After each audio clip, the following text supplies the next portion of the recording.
Alhamdulillahirrahmanirrahim. Alhamdulillah wa syukurillah. Setelah sekian lama kita tidak ada kajian karena hari Natal, tahun baru dan seterusnya, hari ini kita akan mengkaji lagi dengan tema yang menarik sekali. Terima kasih Mas Sastro, guru saya, senior saya yang kami hormati. Semoga pada hari ini kita akan banyak sekali mendapat informasi-informasi yang memicu kita, memantik kita untuk lebih dalam mempelajari keislaman di Nusantara ini, karena Islam tidak ujuk-ujuk ada di Nusantara ini langsung besar seperti eranya Wali Songo, tapi tentu saja Islam itu sudah merembes, sudah memilih ke Nusantara ini jauh sebelumnya.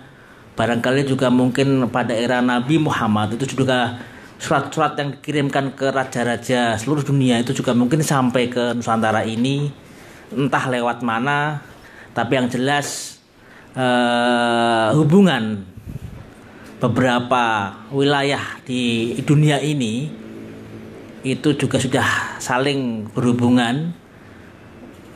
Misalkan daerah yang sekarang lagi dikonflik yaitu Natuna, itu mungkin juga kenapa Cina ingin mendapatkan itu, karena memang jalur itu jalur utama. Karena bangsa-bangsa dari negeri barat, baik dari Arab mau India ke Cina, pasti akan melewati jalur Selat Malaka maupun Natuna dan seterusnya sampai ke Cina. Sementara sahabat Nabi di Cina sudah ada saat Nabi Wakos. Tentu saja ini kan melewati jalur kita. Ini nggak mungkin kalau kemudian mereka tidak mampir ataupun transit ke negeri-negeri di wilayah Nusantara ini. Jauh sebelum Wali Songo, Islam sudah masuk ke Nusantara. Nanti akan kita dengarkan bagaimana tokoh-tokoh itu bersinggungan dengan Nusantara ini, dan di manakah posisi-posisi itu, dan bagaimana juga ketika Sriwijaya, ketika Majapahit, ketika Singosari, dan bagaimana Sriwijaya itu kemudian berubah menjadi kekuatan Malaka yang cepat sekali kan. Kejatuhan Sriwijaya itu kan kemudian dibarengi dengan kebangkitan Malaka. Tentu saja kan nggak secepat itu kerajaan Malaka tiba-tiba berdiri. Atau pasti sebelumnya sudah ada beberapa kerajaan Muslim, ataupun di Sriwijaya itu sudah banyak Muslim di sana, di Majapahit, bahkan di Singasari itu juga sudah ada banyak Muslim di sana.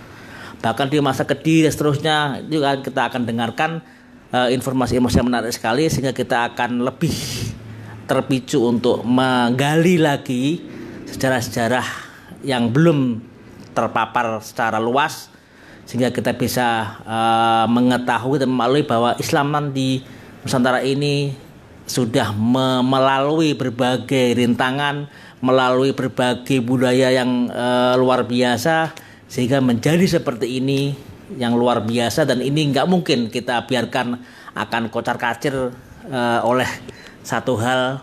Oleh karena itu kita perlu mendalami pengalaman sejarah ini untuk makin memperkuat kita, makin membuat kita semangat bahwa keislaman yang ada di Nusantara ini, yang ditinggalkan oleh para Wali Songo ini, sudah menjadi format yang bagus dan perlu dipertahankan.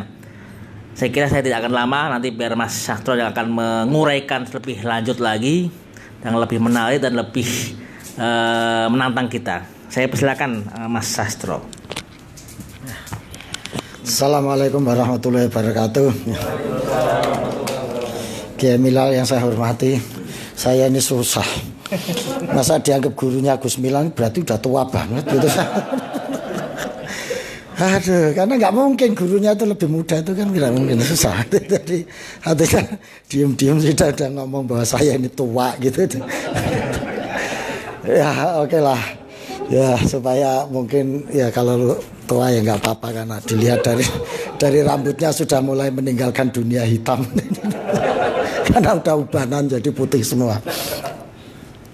Saya tertarik untuk melacak jejak Islam di Nusantara pra Wali Songo, sebab ini masih penelitian juga langka, data-data macam-macam juga masih kering gitu ya.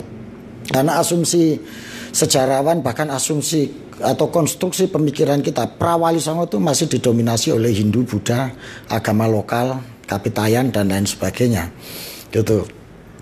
Bahkan beberapa pemikiran tentang Islam Nusantara sendiri itu juga konstruksinya selalu dimulai dari Wali Songo eranya. Karena itu merupakan peristiwa yang monumental, sehingga karena pada saat era Wali Songo itu terjadi proses transformasi sosial, rekonstruksi kebudayaan, sehingga proses Islamisasi bisa berjalan secara masif melalui proses rekonstruksi budaya dan transformasi sosial yang dilakukan oleh Wali Songo.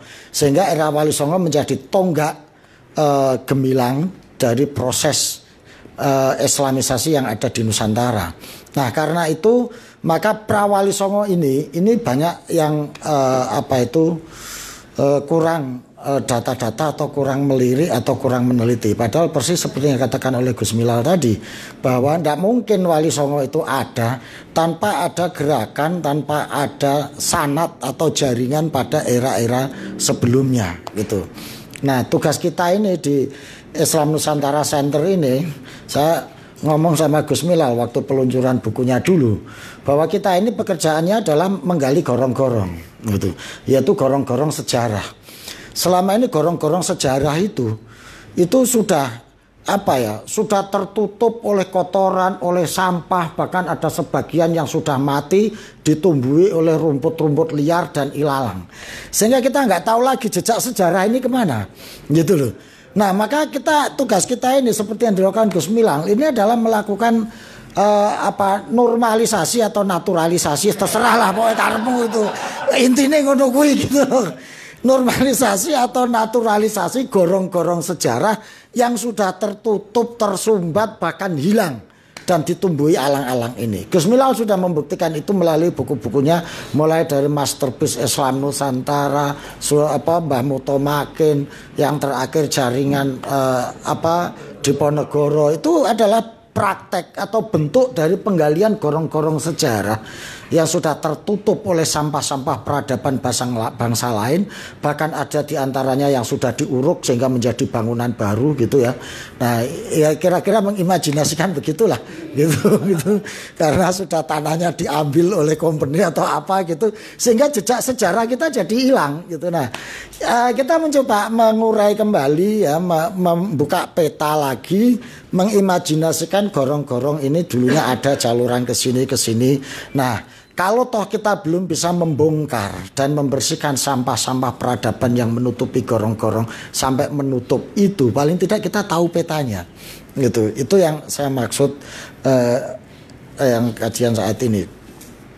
Ada beberapa penulis sejarah, misalnya kayak Gerini misalnya, itu meyakini bahwa Islam ini masuk di Nusantara ini adalah abad pertama Hijriah gitu loh.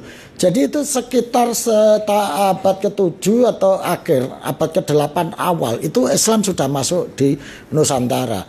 Penelitian Gerini ini dikutip oleh Mahmud Yunus itu dan Hamka dalam bukunya itu Sejarah Islam di Nusantara itu. Nah, Gerini itu menyatakan dengan data-data sejarah dia menemukan beberapa fakta bahwa Islam masuk ke Nusantara. Paling tidak orang Islam masuk ke Nusantara dengan membawa paham keislamannya itu sudah dimulai sejak abad pertama Hijriah. Nah, studi Gerini ini juga tercatat di dinasti Tang gitu ya. Yang di situ di naskah dinasti Tang ini kayaknya naskah ini masih ada di Cina gitu ya. Itu menyebutkan adanya komunitas atau pemukiman yang disebut dengan orang Tashi atau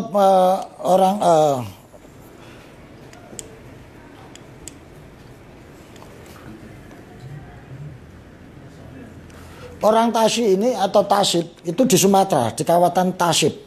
Itu adalah komunitas yang terdiri dari orang-orang Islam Arab yang sudah di sini. Karena dibayangin dulu orang dagang itu kan nggak kayak sekarang, karena dia harus nunggu musim. Jadi kalau April, Oktober itu adalah April, Mei, Juni, Juli, April, Oktober itu adalah musim timur, sehingga kapal-kapal banyak balik dari wilayah sini ke sana. Sementara Oktober, April itu adalah musim barat atau musim penghujan barat, mereka ada di sini. Sehingga untuk menunggu musim itu mereka sudah membuat komunitas yang di suatu tempat itu, yaitu komunitas Tashi yang ada di Sumatera. Itu sebutan orang Arab atau umat Islam. Nah, di data itu juga menunjukkan bahwa di antara komunitas yang tinggal di situ itu juga ada utusan Tamimoni atau utusan Khalifah, gitu, atau utusan Amirul Mukminin. Artinya sudah ada misi Islamisasi berbarengan dengan berangkatnya komunitas perdagangan itu. Ini catatan yang ada di dinasti Tang. Itu.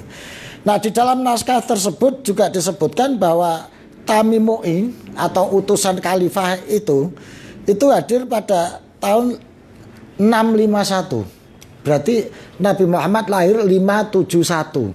Ini berarti 51 Masehi atau 31 Hijriah.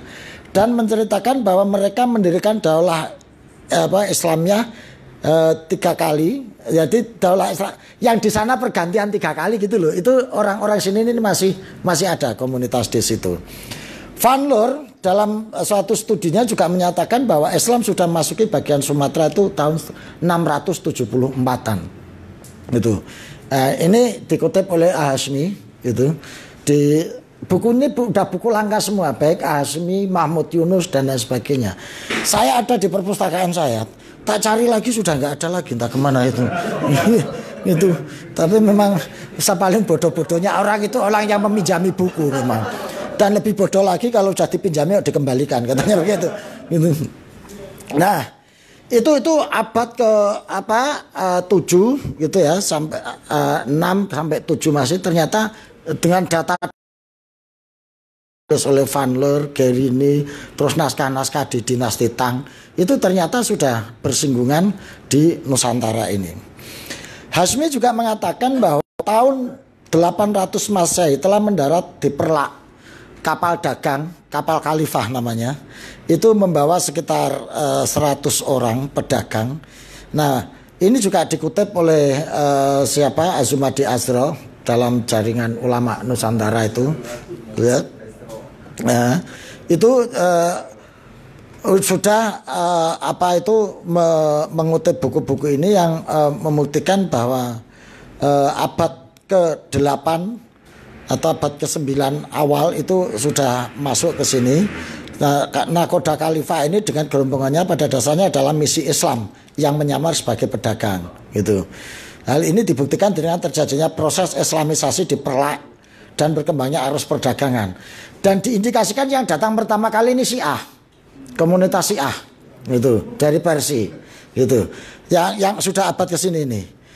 Karena dia diusir, karena pada saat itu komunitas Syiah masih terpinggirkan gitu, dia mencari daerah-daerah baru, ada yang langsung ke Gujarat di India, ada yang langsung ke Indonesia dengan dagang ini. Nah, baru 40 tahun kemudian disusul komunitas Sunni, sehingga akhirnya konflik sebentar Sunni Syiah di Perlak itu, akhirnya damai mereka ketika menghadapi Sriwijaya. Nah, akhirnya Perlak dibagi 2, yang pesisiran adalah Sunni, yang pesisiran Syiah pedalaman Sunni. Nah, ketika Sultan Syiahnya meninggal, dia nggak ngangkat Sultan baru, tapi dia berada di bawah kekuasaan Sunni. Ini membuktikan bagaimana integrasi sosial masyarakat Nusantara itu menjadi suatu kekuatan. Makanya saya selalu menyebutkan bahwa salah satu karakter kebudayaan Nusantara itu dia adalah mengintegrasikan, bukan meleburkan, mengintegrasikan beberapa kebudayaan-kebudayaan yang ada gitu. Makanya di sana gegeran, di Nusantara rukun. Sunni Syiah di Timur Tengah berantem sampai sini rukun. Hindu Buddha di India geger, bunuh-bunuhan, sampai Nusantara rukun, malah besanan gitu. Iya kan, itu abad ke-7 Wangsa Sailendra yang Buddha dengan Wangsa Sanjaya yang Hindu. Nah, Pramodawardhani yang Buddha bangun Candi Borobudur, suaminya adalah Rakedia Pikatan, itu Hindu, bangun Candi Prambanan, rukun di sini. Makanya kalau urusan politik itu nggak usah terlalu serius berantemnya itu. Siapa tahu anak kita nanti besok pacaran kan jadi repot. Padahal kita politiknya udah itu apa Hindu Buddha berantem itu awalnya. Sampai siapa Resi Gunawarman itu lari ke mana India gara-gara berantem itu. Setelah itu dia balik waktu pengen bangun Candi Borobudur, pengen cari arsitek yang canggih, ketemulah Resi Gunawarman itu yang akhirnya itu orang Hindu. Akhirnya kebetulan anaknya pacaran itu ya. Kira-kira seperti itulah. Itu sudah ada contoh-contohnya gitu. Yang seperti itu. Nah, maka sejak masuknya kapal Khalifah pada pada tahun 800-an itu mulai berbondong-bondong itu. Ulama-ulama Arab datang ke Aceh melakukan misi dakwah Islam. Pertarungan Sunni Syiah yang terjadi di Arab, getarannya terasakan di Aceh juga awalnya. Karena beberapa ulama Sunni dan Syiah yang melakukan dakwah di Aceh sempat berantem juga gitu. Awalnya terjadi konflik antara keduanya. Misalnya terjadi pemberontakan yang dilakukan oleh para pengikut ahli sunnah atau sunni terhadap pemerintahan Sayyid Maulana Abbas. Yaitu pada tahun 888 Masehi sampai 931. Itu ada pemberontakan. Tapi setelah itu rukun. Dalam masa pemerintahan Sultan Al-Dan Al-Mansur, datang ke Aceh dua orang ulama Makkah dari Sayyid Abdul Khair Ibnu Jabar yang berlarian Syiah dengan membawa Thariqah itu, Wahdatul Wujud itu. Gitu.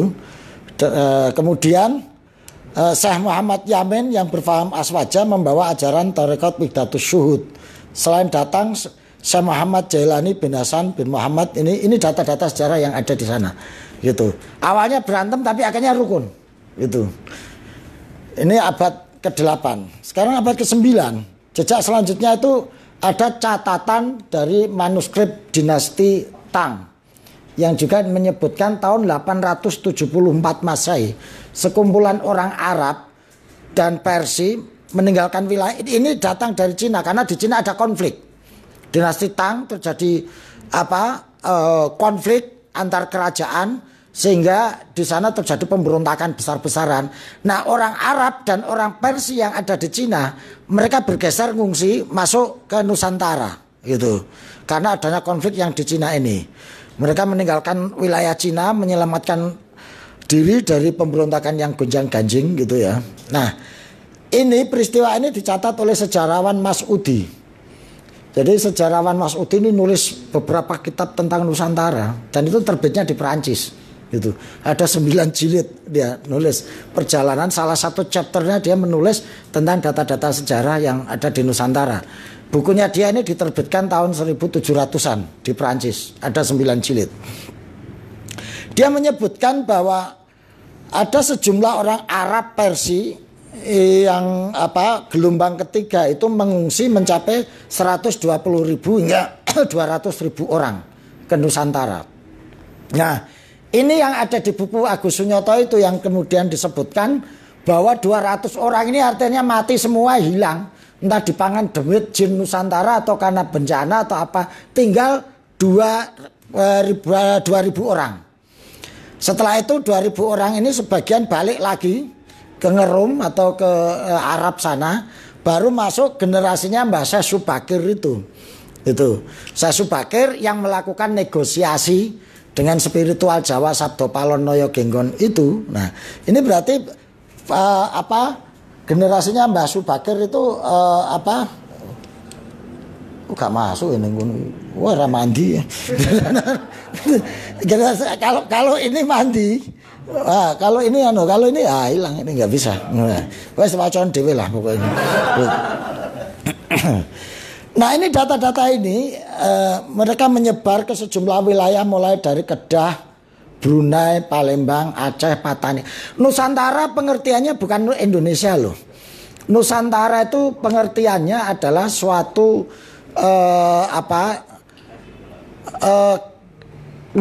cultural identity, identitas kultural gitu ya.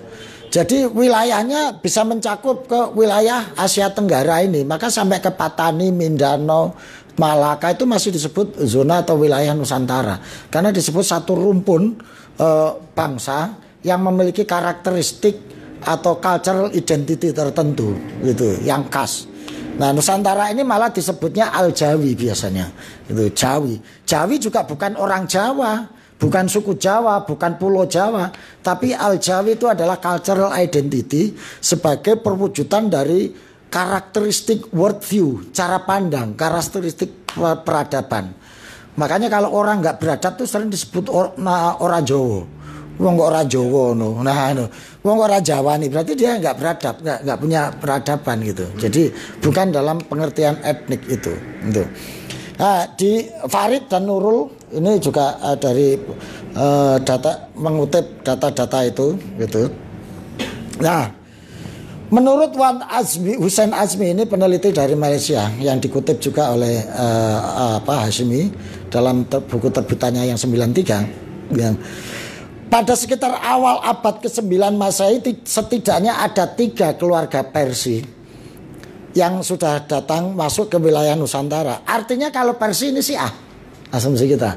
Karena pada saat itu Persia ini Iran ini adalah pusat dari komunitas Syiah. Nah, ketika terjadi benturan dengan Daulah Umayyah, dia banyak yang tersingkir, kemudian banyak ada yang kemudian jadi sufi, ada yang kemudian cari daerah jajahan atau wilayah tempat berpijak baru sampai ke Nusantara ini. Yang pertama adalah keluarga Lor atau Lur yang tinggal di Jawa Timur. Yang itu menurunkan antara lain adalah Fatimah binti Maimun itu. Itu adalah maka daerah sana disebut Loran atau Leran gitu. Itu adalah daerah Lor. Itu mereka mendirikan pemukiman Lor yang dikenal dengan nama Lorin gitu atau Leran yang berarti orang Lor, orang yang dari utara. Jadi wilayahnya dulu itu atas angin dan bawah angin. Atas angin itu daerah utaraan gitu, yang bawah angin itu daerah selatanan. Maka kalau kita bikin peta utara itu kan mesti atas, selatan bawah. Nah, atas angin bawah angin. Yang atas angin itu daerah Loran, orang dari Lor. Ya itu artinya ya dari sana gitu, wilayah Lor gitu. Nah, mereka diperkirakan tiba di kerajaan Nasiruddin Ibnu Badr yang memerintah wilayah Lor Iran sekitar abad tahun 1912 Masehi atau 300 Hijriah gitu. Ini jejak-jejak yang bisa kita bongkar. Nah, ini saya cuma bukain pintu aja. Nanti silakan nanti gorong-gorongnya digedein sendiri gitu. Sampahnya dibersihin sendiri dengan supaya lebih valid dan lancar datanya gitu ya. Yang kedua keluarga Jawani yang tinggal di Pasai Aceh. Keluarga inilah yang menyusun Hot Jawi yang artinya tulisan Jawi yang dinisbahkan kepada Jawani itu. Jadi kalau Anda ahli Hot kan ada Diwani, Diwani Jali, Sulusi, Jawani. Nah itu, ini adalah yang akhirnya ujung-ujungnya ini lahir huruf Jawa Pegon itu. Huruf Pegon itu disebut huruf Jawi. Jadi huruf Jawi itu bukan Hono Coroko. Jadi orang sering salah paham. Huruf Jawi itu Hono Coroko, bukan. Huruf Jawi itu justru Arab Pegon itu. Khat Jawi, Jawani itu huruf Pegon itu, Arab Pegon itu. Ketiga adalah keluarga Syiah yang mendirikan perkampungan yang dikenal dengan Siak. Lalu berkembang menjadi Nagari Siak yang diberi nama Siak Nagari Indrapura. Nah itu yang di Kepri, Riau. Yang peninggalannya sekarang, tapi itu yang peninggalan itu sudah peninggalan Raja Ali Haji yang Istana Kuning gitu. Kalau ada yang pernah ke sana. Tapi itu awalnya komunitas Syiah itu mukimnya di situ dan jejaknya masih bisa sampai sekarang kita lihat, yaitu adanya tradisi tabui atau tabot. Tabot itu adalah awalnya tradisi orang Syiah memperingati kematian Sayyidina Husain ketika terbunuh di Karbala. Nah itu diperingati menjadi ritual tradisi tabot gitu. Tabot itu sampai sekarang masih hidup dan yang jalankan orang Sunni gitu. Jadi itulah hebatnya Nusantara. Jadi udah nggak peduli lagi pokoknya mau asalnya Syiah, mau asalnya asal itu kebudayaan, tradisi dan bisa dipakai untuk mengajarkan Islam, nggak peduli. Iya.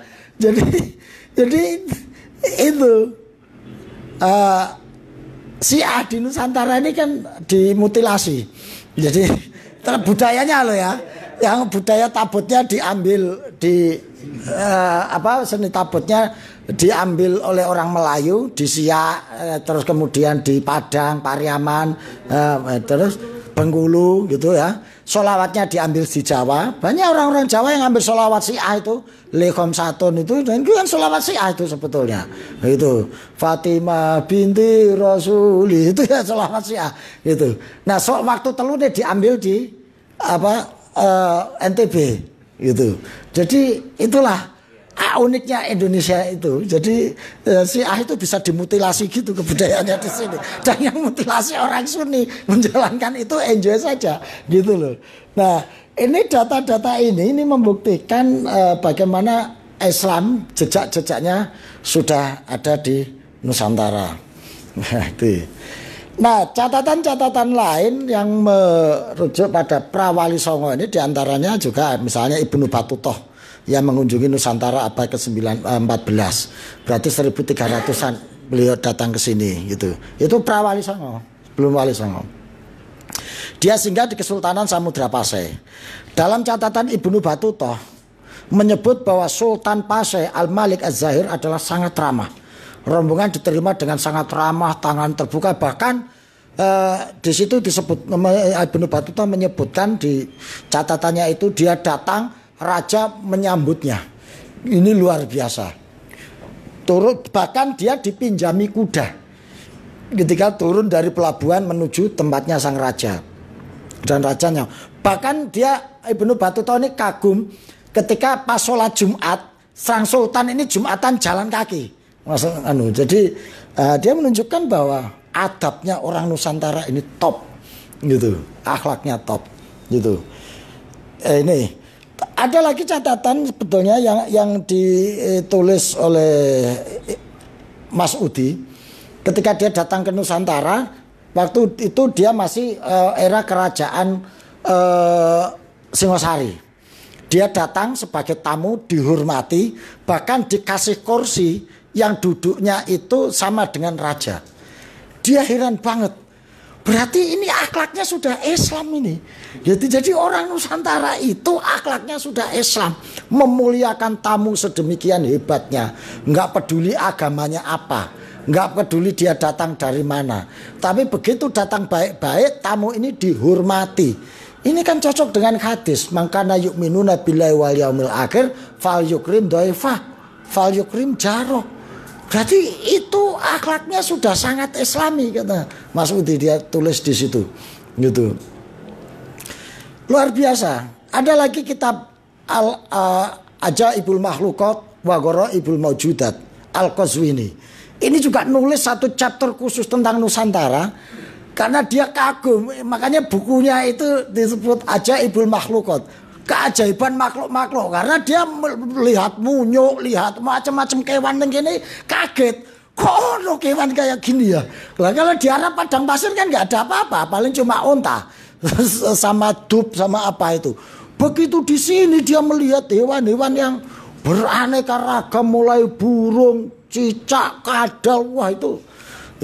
Jadi maka dia akhirnya mengilhami dia untuk nulis itu tadi, Ajaibul Makhluqat wa Gharaibul Mawjudat. Jadi perwujudan yang asing, langka. Jadi itu Al-Qazwini nulis kitab itu meskipun tidak secara spesifik bicara soal Nusantara, tapi dia ada chapter khusus soal Nusantara itu. Nah, itu yang di kawasan sisi Sumatera, dan sekarang Sriwijaya, Sriwijaya, hubungan Sriwijaya dengan Islam. Tapi Gus Milal sudah menyebutkan bahwa ada literatur kuno Arab yang berjudul Ajaibul Hindi.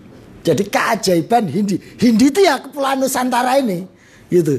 Dan literatur kuno ini ditulis oleh Buzuk Syahrizal Ar-Romuharmuzi pada tahun 1000 yang memberikan bahwa ada perkampungan Muslim yang terbangun di kerajaan Sriwijaya. Nah, ayo kita cari kitab ini, Ajaibul Hindi. Siapa Pak Ginanjar beberapa kali pernah menyebut nama kitab ini, tapi saya belum tahu dia sudah mendapatkan ini apa belum, gitu. Karena Di situ ada data-data yang menyebutkan adanya komunitas kaum muslim, kampung muslim di Sriwijaya. Dan ini membuktikan bahwa hubungan Sriwijaya dengan Khalifah Islam di Timur Tengah berlanjut di masa Khalifah Umar bin Abdul Aziz. Jadi pada masa Khalifah Umayyah gitu. Ibnu Abdul Ar-Rabi dalam karya Al-Aqdul Farid itu juga yang dikutip oleh Ajumadi Azra juga menyebutkan adanya korespondensi antara Raja Sriwijaya dengan Khalifah yang ada di Timur Tengah. Ini ada dalam kitab itu Al-Aqdul Farid gitu.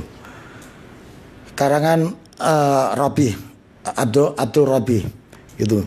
Nah, surat-suratan ini dilakukan oleh Raja Sriwijaya kala itu yaitu Sri Indawarman dengan khalifah yang masyhur dan adil pada saat itu, ya Khalifah Umar bin Abdul Aziz. Nah, ini membuktikan bahwa terjadi hubungan diplomatik antara kerajaan-kerajaan Nusantara dengan Islam. Satu berdasarkan bukti naskah dinasti Sang tadi yang menyebutkan bahwa ada utusan Tamimuni atau khalifah yang datang ke sini gitu untuk melakukan apa? Sebagai duta melakukan diplomasi tentang Islam. Jadi data-data ini menunjukkan bahwa terjadinya Islamisasi di Nusantara tidak hanya melalui proses perdagangan, tetapi juga melalui proses diplomasi gitu. Proses diplomasi pertukaran utusan. Ini dibuktikan tadi itu naskah dinasti Tang itu tadi yang menyebutkan adanya utusan Tamimuin yang datang ke sini bersama para pedagang untuk melakukan diplomasi. Yang kedua surat dari Sri Indawarman itu kepada khalifah yang ada di Arab. Nah, hubungan ini terjadi diperkirakan tahun 918. Nah, ini suratnya ini ada datanya. Bunyi surat Raja Sriwijaya Sri Indawarman kepada Khalifah Umar bin Abdul Aziz sebagai berikut. Dia mengatakan gini, dari raja di raja Al-Malikul Amlak yang adalah 1000 raja. Jadi dia sudah umur dulu gitu gaya bahasanya. Yang istrinya juga cucu 1000 raja. Artinya di sini nasab itu juga penting. Kalau di sana ada bin. Saya ahli bin itu sebetulnya Pak Said itu yang layak jadi kepala bin itu. Karena dia menguasai bin itu sampai 12 bin apal dia. Makanya ahli bin dia. Tapi nggak bisa jadi ketua bin. Jadi dia mengatakan, dia menjelaskan bahwa juga cucu 1000 raja yang di dalam kandang binatang terdapat 1000 gajah. Yang wilayahnya terdapat 2 sungai yang mengaliri pohon gaharu, bumbu wewangian, pala dan kapur barus yang semerbak wanginya, hingga menjangkau 12 min kepada raja Arab yang tidak menyekutukan tuhan-tuhan lain dengan Tuhan. Jadi dia ngomong, jadi ini sebetulnya sudah tauhid loh dia ngomong ini. Sudah mengakui ketauhidan bangsa Arab. Karena artinya apa? Dia ada jiwa toleransi. Ketika dia umuk bahwa tanah airnya ini tumbuh pewangian, rempah-rempah, beberapa pohon-pohon, hewan-hewan yang luar biasa gitu ya. Sehingga kapur barusnya sampai ke sana gitu. Dan keharumannya ini semerbak hingga 12 mil. Wah, ini provokatif juga suratnya. Nah, dia mengirim surat kepada Raja Arab yang tidak menyekutukan Tuhan-Tuhan dengan Tuhan lain. Nah, dia udah dengar nih bahwa di sana ini ada agama yang tidak menyekutukan Tuhan dengan Tuhan lain. Setelah saya mengirimkan kepada Anda hadiah, jadi suratnya juga dikirimi hadiah, dilampiri hadiah. Jadi bukan hadiah yang dilampiri surat, tapi ini surat dilampiri hadiah. Ini yang sebenarnya merupakan hadiah yang tak begitu banyak, tetapi sekedar tanda persahabatan. Saya ingin Anda mengirimkan kepada saya seseorang yang dapat mengajarkan Islam kepada saya dan menjelaskan kepada saya tentang hukum-hukumnya.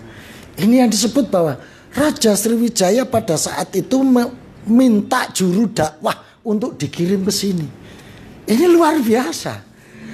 Kita nggak tahu ini sebagai politik untuk membendung ekspansi militer. Karena mungkin dia juga sudah tahu bahwa tentara dinasti Umayyah sudah luar biasa di sana, maka untuk jenenge orang Nusantara itu hebatnya begitu. Jadi supaya nggak terjadi konflik mendahului dia. Kita diplomasi aja dah, dikasih hadiah, kamu kirim dah, ajarin kami tentang ajaranmu itu baik-baik ya ke sini. Nggak usah perang, nggak usah ekspansi, nggak usah ngirim tentara, kirim juru dakwahnya saja. Nah ini kan luar biasa. Gitu. Dia nggak mau dikirim tentara, dia minta dikirim juru dakwah. Jadi ini membuktikan, nanti kita akan menyimpulkan kesimpulan menarik ini ya. Ini yang membedakan karakteristik Islam Nusantara itu bisa dilacak dari sini sebetulnya. Genealogi sosiologis kulturalnya gitu. Nah, Raja Sri Indrawarman adalah Raja Sriwijaya setelah Depunta, yaitu 671-702 Masehi. Hal ini Depunta ya, setelah itu maka dia kan tahun 900-an itu tadi. Hal ini terlihat dari ini catatan-catatan sejarah yang ada, yang dilakukan oleh Kodes misalnya. Bukunya Kodes ini diterbitkan 1918. Ayo digoleki maneh buku ini. Gitu. Walaupun terdapat beberapa perbedaan peneliti dalam menafsirkan, tapi pada dasarnya intinya sama, hanya perbedaan soal timing dan redaksional aja. Raja Sri Indrawarman yang dalam kronik Tiongkok dikenal dengan Shihli Toapa, jadi Shihli Toapamu, merupakan Maharaja Sriwijaya yang bertakhta sekitar 702-780. Menurut Azumadi Azra, Sri Indrawarman muncul berdasarkan surat yang dikirim kepada Umar bin Abdul Aziz. Bahkan ada yang mengatakan bahwa hubungan ini sudah terjadi sejak masa Muawiyah bin Abi Sufyan. Gitu. Jadi sejak masa Muawiyah bin Abi Sufyan ini sudah mengirim utusan-utusan ke tanah Nusantara ini. Jadi ini data-data yang bisa saya sebutkan dengan rujukan-rujukannya. Nah, kemudian dalam buku yang ditulis oleh H.A. Datuk Rajo Makuto menuliskan tahun 89 Hijriah atau 708, Khalifah Walid bin Abdul Aziz bin Marwan pernah mengirim armada ke Pulau Sumatera. Dan ini juga diaminkan oleh Syahrizad, Buzuk bin Syahrizad itu, yang mengabarkan pada masa keemasan Sriwijaya sudah ada perkampungan itu tadi yang disebutkan. Jadi data-data ini menunjukkan bahwa pada masa kerajaan Sriwijaya sudah memiliki kedekatan dengan Islam yang langsung dari khalifah, tidak hanya dari pedagang-pedagang itu. Di antara data tersebut adalah surat itu tadi ya. Yang arsipnya ini di antara data adalah sebuah surat pertama ditemukan dalam lemari arsip Bani Umayyah oleh Abdul Malik bin Umay, kemudian oleh S.Q. Fatimi, sejarawan Malaysia, menurutkan surat Raja Sriwijaya ini diambil dari itu kitab Al-Hayawan kayak Ibnu Usman, Ibnu Bakar, Al-Qanid, Al-Qutaimiyah, Al-Bisri. Ini ada di sini, di kitab ini. Gitu. Kita cari ya kitabnya ya. Gitu. Ini yang menunjukkan itu, kitab Al-Hayawan. Nah, itu tadi yang di wilayah Sumatera. Sekarang yang di Jawa, di Kerajaan Kalingga. Kerajaan Kalingga Ratu Sima, abad ke-7 Masehi. Berdasarkan dokumentasi surat menyurat milik Kerajaan Khalifah Bani Umayyah yang disimpan di Museum Granada Spanyol, itu masih ada suratnya. Nanti kalau pas main ke Spanyol diambil itu, dilihat aja. Siapa tahu ada yang main-main sampai ke sana atau kencing ke sana gitu, nanti bisa nyari di Museum Granada ini. Iya, kalau kapan-kapan inilah jamaah Islam Nusantara ini studi bandingnya ke sana gitu, kita rancangkan tahun depan ya. Jadi jamaah ini kita rekreasi ke Granada ke sana gitu untuk melacak jejak-jejak ini antara lain. Tolong itu ya diprogramkan itu Pak Kiai. Lo jangan ketawa, siapa tahu yes lo. Jadi ini surat menyurat ini masih disimpan. Diketahui jika Khalifah Utsman bin Affan ketika itu sempat mengutus armada lautnya yang dipimpin oleh Muawiyah bin Abu Sufyan untuk melakukan ekspedisi mengenalkan Islam ke daratan Cina termasuk ke Nusantara. Jadi apa yang mendorong ekspedisi ini gitu ya? Ekspedisi ini didorong oleh kabar mengenai adanya suatu negara yang dipimpin oleh seorang ratu perempuan yang dia bisa jujur, menegakkan keadilan, menegakkan peraturan secara top. Nah, itu datang dari mana kabar ini? Dari pedagang-pedagang Arab yang sudah kontak di sini.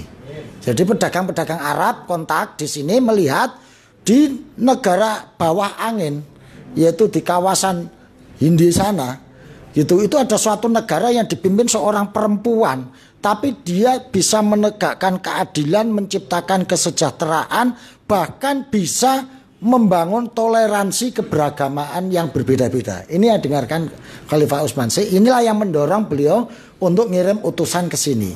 Ini catatan surat yang ada di situ menyebutkan ini. Info para pedagang Arab ini menyebutkan adanya kerajaan Hindu di seberang lautan yang diperintah seorang raja wanita bijaksana yang bergelar Sri Maharani Maheswara Mardini Setia Putri Keswari, yaitu Ratu Sima. Gitu. Jadi gelar Ratu Sima itu adalah Sri Maharani Maheswara Mardini Setia Putri Keswari. Gitu. Itu Ratu Sima. Dia beragama Hindu. Tapi meskipun pemimpinnya beragama Hindu, agama juga berkembang secara harmonis. Ini yang membuat orang Arab tertarik. Di samping itu dia bisa mewujudkan keadilan, menegakkan hukum, mampu memimpin secara adil dan tegas, amat dicintai rakyatnya dari segala lapisan. Ratu ini memiliki karisma yang luar biasa meskipun dia perempuan. Gitu. Akhirnya karena tertarik, ngirim utusan dia kepada Ratu Sima ini. Sebaliknya dari para pedagang Arab ini, Ratu Sima juga mendengar adanya ajaran tauhid yang dibawa Nabi. Gitu. Hal ini dimungkinkan karena hubungan perdagangan antara Arab Gujarat lewat pesisir pantai utara Pulau Jawa. Jadi mukanya daerah pesisir utara ini menjadi muka lalu lintas karena mereka tidak lewat selatan. Jadi front office-nya lah. Front office untuk perdagangan itu pantai utara. Nah, hasil kunjungan damai persahabatan ini adalah Pangeran Jaisima, putra Ratu Sima itu memeluk agama Islam. Jadi, ini kan data sejarah menarik gitu.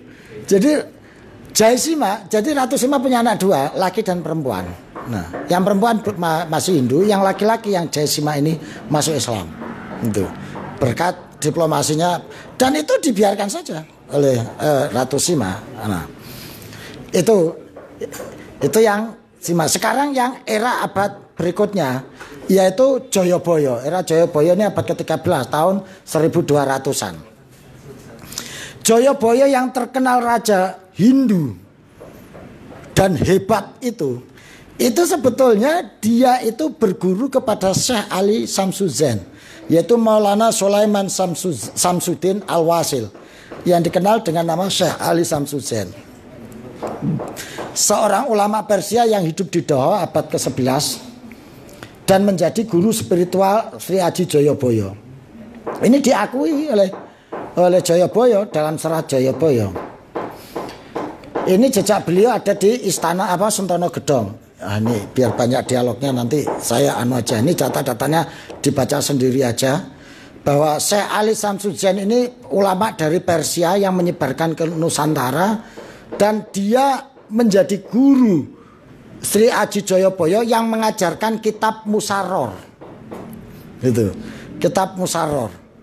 Nah, penelitian Profesor Mustafa dari Malang itu menyebutkan bahwa Syekh Al-Wasil atau Syekh Ali Samsuddin ini bermadhab Syafi'i. Gitu. Dan di dalam melaksanakan Islamisasi dia dibantu 4 orang, ditulis. Nah, siapa sih Syekh Ali Samsuddin ini? Nah, dalam Babat Kediri disebutkan bahwa kedatangan Syekh Ali Samsuddin ke atas undangan Sri Aji Jayabaya untuk mengajarkan kitab Musarror. Ini ada di Babat Kediri, yaitu mereka mengabdi pada Syekh Ali Samsuddin Raja Pandito di Tanah Ngerung. Di bagian lain menyebutkan lajeng angguru sayekti Sang Prabu Jayabara mring Sang Raja Pandita rasane kitab Musarror. Lalu bergurulah Jayabaya kepada Sang Pandita Ali Samsudzat mengenai ilmu kitab Musarror. Setelah belajar itu dia ngalami perubahan total ini. Sang Pandita apamit musna saking palenggahan. Jadi setelah belajar menamatkan kitab Musarror ini, dia musna saking palenggahan itu mengalami transformasi. Kira-kira seperti itu bandanya. Mengalami transformasi secara spiritual maupun secara sosial. Nah, ini ada juga disebutkan dalam pupuh Jangka Jayabaya. Ini Asmarandono ini. Ada yang bisa nyanyiin ini. Itu. Ini Asmarandono. Masih bapa nenggih langgung suka ingkang rama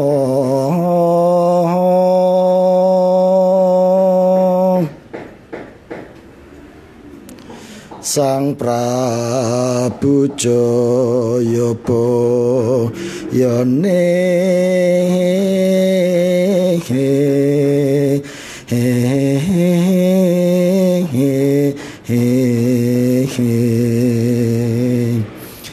dosa mono cinarita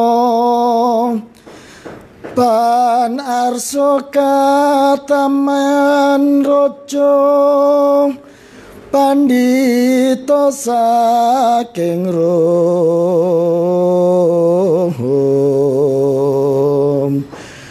Namo Sultan Maulana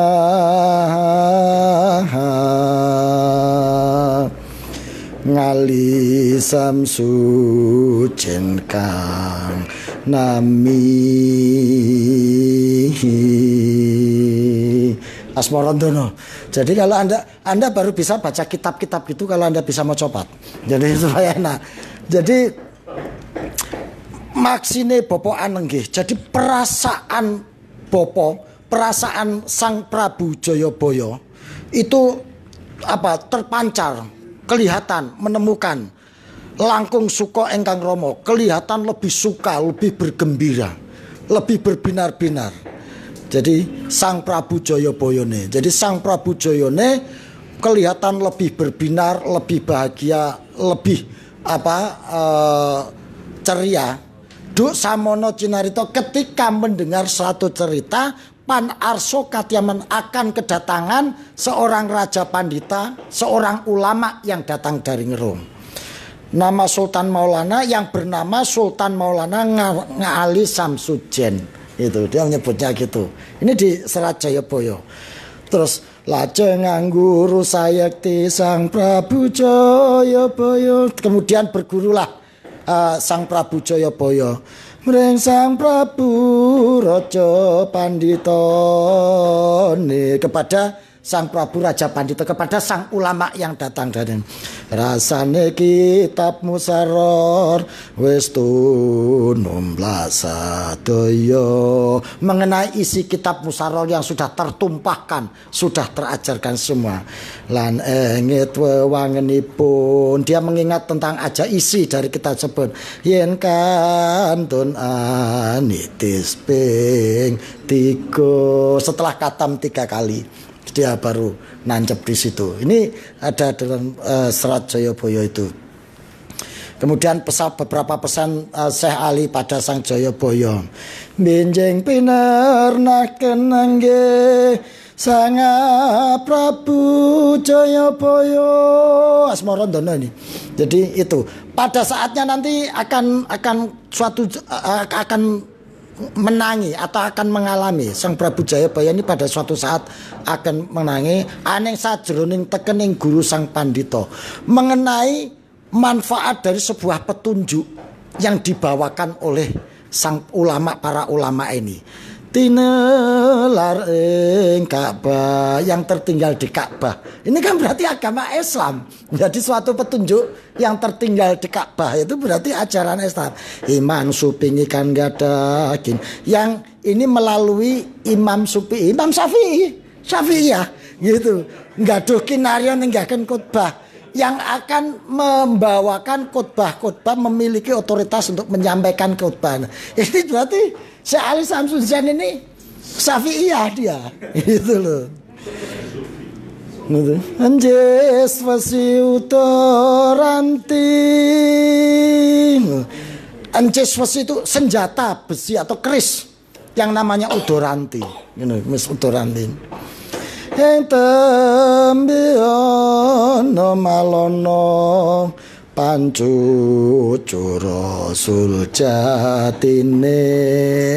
Itu jadi senjata besi gitu ya, yang besoknya ini diajarkan oleh ulama. Jadi Maulana itu gitu, itu berasal pancucu rasul jatin. Sejatinya berasal dari cucunya Rasul, alungomring ing tanah Jawa, yang menyebar sampai ke tanah Jawa dengan membawa senjata itu tadi, senjata petunjuk. Kinarya duwung punika melalui senjata ini itu dadi pepundhen bekal Jawa. Besok yang pegang senjata ini akan memimpin menjadi orang mulia di tanah Jawa. Ya Wali Songo itu jadinya ujungnya itu. Inilah bukti-bukti yang muncul dari Prawali Songo itu. Lalu kitab Musaror ini apa sebetulnya yang diajarkan ini? Tak ada keterangan yang jelas, tetapi beberapa sejarawan mengkaitkan dua, yaitu kitab Musaror ini yang menjadi sumber Jongko Joyoboyo, yang kemudian ditulis ulang oleh Ronggo Warsito jadi Jongko Joyoboyo, yang menjadi ramalan Joyoboyo itu sebetulnya itu. Kitab Musaror kemudian menjadi rujukan, adalah hasil gubahan Sunan Giri Prapen, juga merujuk pada kitab Musaror juga itu ya. Nah, ada beberapa anggapan, berapa ulama menganggap bahwa kitab Musaror itu merupakan penyebutan untuk kitab Sirrul Asrornya Syekh Abdul Qadir Jailani. Karena cangkem Jawa kitab Sirrul Asror jadi Musaror gitu. Arba'in Nawawi jadi Ngarba'in gitu. Jadi nama kitab kita Imam Syafi'i jadi Supingi gitu ya. Seperti itu tadi. Jadi ini merupakan kitab fikih dengan perspektif tasawuf yang syarat dengan makna spiritual.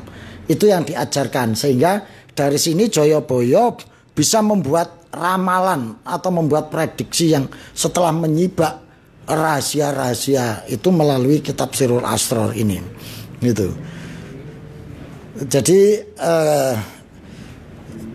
Sirrul Asror ini merupakan jembatan antara dua karya Imam Ghazali, yaitu Ghuyatul Talibin gitu ya, dan kitab Futuhul Ghaib itu.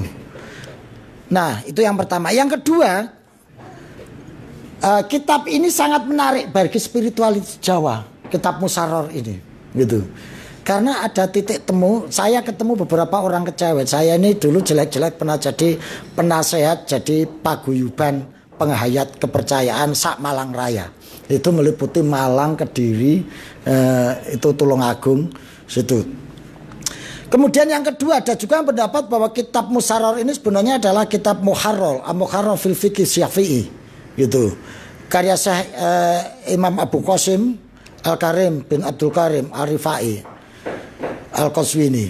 Jadi Imam Rifai ini menyusun kitab Muharrar dengan membuat ringkasan ini. Jadi ada yang menyatakan itu Muharrar itu kitab Sirrul Asrornya Syekh Abdul Qadir Jailani. Ada yang mengasumsikan Musaror itu adalah kitab Muharrarnya Imam Rafi'i gitu. Jadi tapi yang jelas berdasarkan kitab ini Joyoboyo bisa membuat suatu prediksi-prediksi ini gitu. Nah, kenapa yang asumsi dasar kenapa kitab Muharrar Sirrul Asror ini berangkat dari kitab Muharrarnya Imam Rafi'i yang Syafi'i itu tadi, yaitu dalam pupus Serat Joyoboyo yang tadi itu benjang pinenaken Sang Prabu Joyoboyo hanenggis racuning teken guru sang pandita tinaler ening Ka'bah Imam Supingi kang gaduh itu. Jadi Imam Supingi ini yang mendasari asumsi bahwa itu dari kitab Muharrar. Yang kedua merujuk pada epigraf yang ada di makam Sentono Gedong yang menurut hasil epigraf ini yang meneliti ini adalah Louis Charles Dumay dalam laporan yang berjudul Le Epigraphe Musulmane das Sled Soldes Asiatiques, inskripsi kuno Sentono Gadung yang ada di Perancis juga, itu menyebutkan bahwa ada epigraf yang di makam Sentono Gedong ini yang menyatakan, yang bunyinya begini: Asyafi'i madhaban al-arabi nisban wa huwa tajul qadha. Ini bunyinya epigraf itu sudah bahasa Arab. Yang ini mengindikasikan bahwa Joyoboyo itu sudah mempelajari madhab Syafi'i gitu. Yang berikutnya jejak di Barus. Jejak di Barus ini ada dalam sejarah Raja-Raja Barus yang ditulis oleh Jean Descartes dalam History of Sumatra, juga karya William Marsden yang diterbitkan tahun 1784, yang menjelaskan tentang kehidupan komunitas hibrid Muslim di Barus pada abad ke-6 dan ke-7 Masehi. Jadi juga ini John Fowler ini yang dikutip kajian sejarah dari buku Nukhbatud Dar. Nah, ini Nukhbatud Dar ini karya Ad-Dimashqi. Ini juga perlu dicari nih Gus, kitab ini. Ini menyebutkan tentang komunitas Barus ini, Islam Barus. Di dalam buku itu tertulis bahwa Syekh Ruknuddin yang wafat 672 Masehi itu makamnya ada di Barus itu, bersama dengan 44 sahabat bukan sahabat Nabi, sahabatnya Syekh Ruknuddin itu tadi, itu yang menyebarkan Islam di Barut pada tahun 600-an gitu. Nah, ini Al-Mas'udi tadi saya sebutkan bahwa dia juga menulis catatan perjalanan menjelajahi dunia dalam buku Burujud Dhahab gitu. Burujud Dhahab ini telah diterbitkan di Paris pada 1861 dan di Kairo pada 1303 Hijriah sebanyak 9 jilid. Ini karya masterpiece-nya Al-Mas'udi. Dalam buku ini dia menyebut beberapa tempat di Asia Tenggara, termasuk diantaranya Semenanjung Malaya, Sumatera, dan Jawa. Dalam tulisannya ia menyebut kekayaan dan kejayaan kerajaan Sribuza, itu Sriwijaya, Sribuza itu, yang digambarkan sebuah kerajaan yang besar dan kaya raya dengan tentara yang sangat banyak. Disebutkan kapal yang tercatat dalam waktu 2 tahun pun tidak cukup mengelilingi seluruh wilayah Sriwijaya. Ini gambarannya ditulis oleh Al-Mas'udi, dan dia juga sampai ke mana itu Singosari juga. Itu jejak-jejaknya itu. Nah, ini daftar pustaka yang bisa dilacak untuk menjelajah lebih jauh. Dari sini saya mengambil kesimpulan satu, bahwa proses Islamisasi di Nusantara memiliki karakteristik yang berbeda dengan Islamisasi yang terjadi di kawasan Eropa, Afrika, itu berbeda. Karena Islamisasi di sini tidak terjadi secara ekspansi militer, tidak terjadi melalui cara intimidasi dan indoktrinasi, tapi terjadi melalui proses diplomasi dan konsentisasi. Diplomasi gitu. Nah, ini sehingga karena prosesnya diplomatif, maka yang dilakukan adalah proses penyadaran, bukan proses indoktrinasi, bukan proses ekspansi. Kenyataan inilah yang menyebabkan Islam Nusantara memiliki karakteristik yang berbeda dengan Islam-Islam yang lain. Bukan ajarannya loh, ekspresinya, karakternya itu berbeda. Karena di tempat lain melalui ekspansi militer, intimidasi dan lain sebagainya. Di sini enggak, fun-fun aja, enjoy saja. Tukar-tukaran hadiah, tukar-tukaran juru dakwah, fun. Ini data-data ini menunjukkan itu. Sebagai orang yang mempelajari kebudayaan dan dituduh sebagai budayawan, saya sangat concern terhadap ini. Jadi memang pendekatan kebudayaan melalui jalur diplomatik itu luar biasa. Ini menyebabkan karakteristik Islam Nusantara berbeda dengan Islam-Islam yang lain yang proses Islamisasinya melalui ekspansi militer dan indoktrinasi. Saya kira itu Gus. Terima kasih.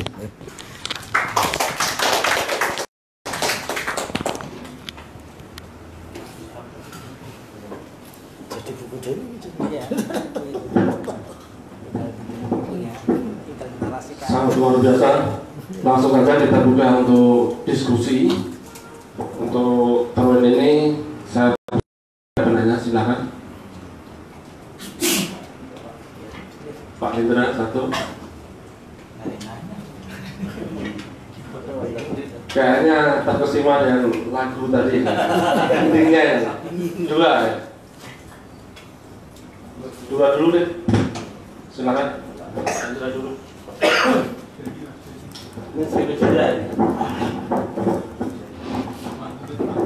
Ya, terima kasih.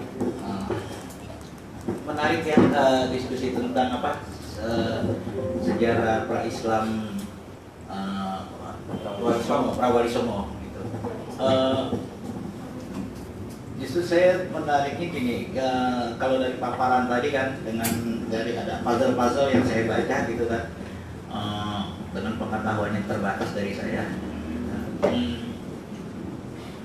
Apa ya, bagaimana sebetulnya pertukaran budaya ini kan ada karakter nih. Bagaimana sebetulnya karakter, bagaimana orang Persia, bagaimana orang Arab, bagaimana orang di Nusantara itu yang perbedaan karakter itu kan terusnya ada perbedaan bahasa. Bagaimana tuh pertukaran budaya itu terjadi, ya kan? Karena dia kan bukan apa namanya, bukan penyerangan, jadi bukan intimidasi. Karena pada akhirnya di situ kan berarti dia ada dialog. Nah, itu yang pada akhirnya kan butuh proses panjang. Kalau kita angkat tadi dari paparan tadi itu dari sekitar abad ke-7 bahwa kita akhirnya Islamisasi itu dalam tanda kutip itu sukses di sekitar abad ke-15.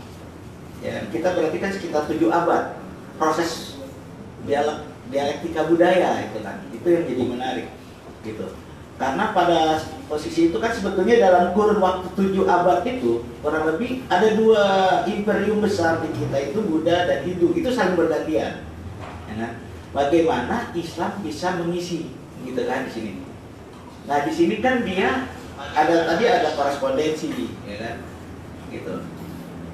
Nah, yang jadi pertanyaan bagi saya itu sebetulnya kan gini. Andaikan tadi kata kita misalnya tidak terjadi pergolakan di Timur Tengah sana, ya kan? Apakah Islam itu bisa keterima gitu? Karena pada akhirnya dialek budaya ini kan pertama dia melalui perdagangan. Motifnya adalah ekonomi.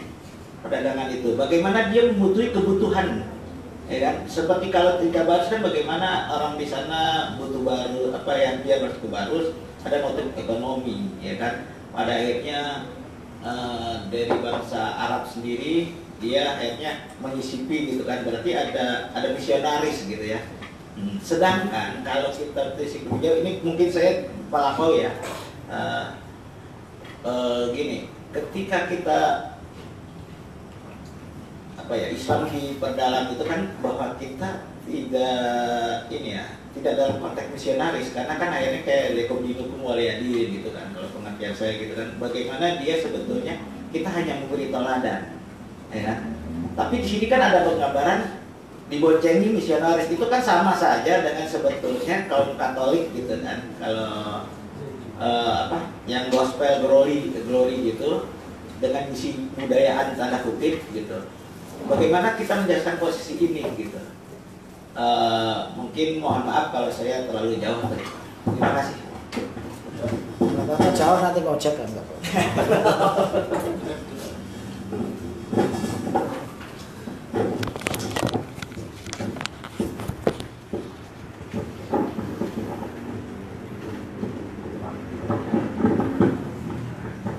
Assalamualaikum warahmatullahi wabarakatuh. Gini Pak. Namanya siapa? Ahmad Zainul Wafa. Gini, saya pernah baca buku tentang Syekh Salim Jinjan. Di pengantarnya itu berkata bahwa dikatakan bahwa masuknya Islam di Indonesia itu langsung dari orang Arab, dan ada yang orang Arab itu eksil ke Hadramaut atau Alawiyin, para Alawiyin, dan para Alawiyin itu ke Nusantara. Sebenarnya kaum Alawiyin, para Hadrami ini masuk ke teori Persia atau teori tersendiri gitu. Terus kemudian tentang Syafi'i tadi, sambung pautnya dengan madzhab tadi. Saya masih bingung tentang masih disambut pautkan madzhab. Soalnya kan ada keterangan bahwa Islam itu masuk ke Indonesia sudah abad ke-7, sejak abad 7 Masehi. Dan tahun tersebut belum terlalu berkembangnya madzhab ini. Ya, itu masih saya bingung. Terima kasih. Silakan, mungkin bisa langsung ditanggapi. Ya, ini menarik. Lalu bagaimana pola-pola komunikasinya pada saat itu, gitu? Soal bahasa, soal budaya yang berbaur pada saat itu. Nah, karena setiap zaman, setiap masa dia akan punya cara. Dan saya yakin pada saat itu pasti sudah ada ahli-ahli bahasa yang bisa menerjemah untuk komunikasi, gitu. Sehingga ini yang menjadi alat, karena mustahil ada interaksi, berdagang, berkomunikasi kalau tidak paham bahasanya. Artinya saya hakul yakin pada saat itu juga sudah ada ahli-ahli bahasa yang menerjemah, jadi penerjemah ketika mereka melakukan interaksi dan komunikasi dalam proses perdagangan itu. Itu satu. Yang kedua, terkait dengan orang-orang yang akhirnya mukim di zona-zona kantong-kantong itu, yang akhirnya disebut dengan orang Tashi dan lain sebagainya. Nah, mereka kan akhirnya belajar berinteraksi, sehingga ketika dia datang ke sini 6 bulan di sini paling tidak dia sudah bisa berkomunikasi pada saat itu, karena bahasa juga tidak serumit sekarang, kosakatanya juga tidak sekomplit sekarang, sehingga mereka akan bisa berinteraksi. Disitulah terjadi suatu proses transformasi budaya. Karena kebudayaan itu, kalau teori saya itu dipengaruhi 3 hal, Mas. Satu, sumber. Nah, sumber itu bisa berasal dari ajaran agama, bisa berasal dari konstruksi kebudayaan sebelumnya. Ya, asal. Saya nggak pernah menyebut asli, karena kebudayaan itu nggak pernah ada yang asli. Saya lebih suka menyebut kebudayaan asal yang ada di situ. Jadi bisa berasal, ini menjadi sumber. Ini yang akan mempengaruhi konstruksi kebudayaan. Yang kedua adalah geografis. Faktor geografis. Sumbernya sama, geografisnya berbeda, itu melahirkan konstruksi kebudayaan yang beda. Pesisiran dengan pedalaman berbeda, meskipun pada Islami. Orang pesisir itu biasanya lebih terbuka, lebih egaliter, lebih kasar. Karena secara geografis dia sering bertabrakan dengan ombak, dengan angin. Kalau ngomongnya nggak kenceng, nggak kedengeran.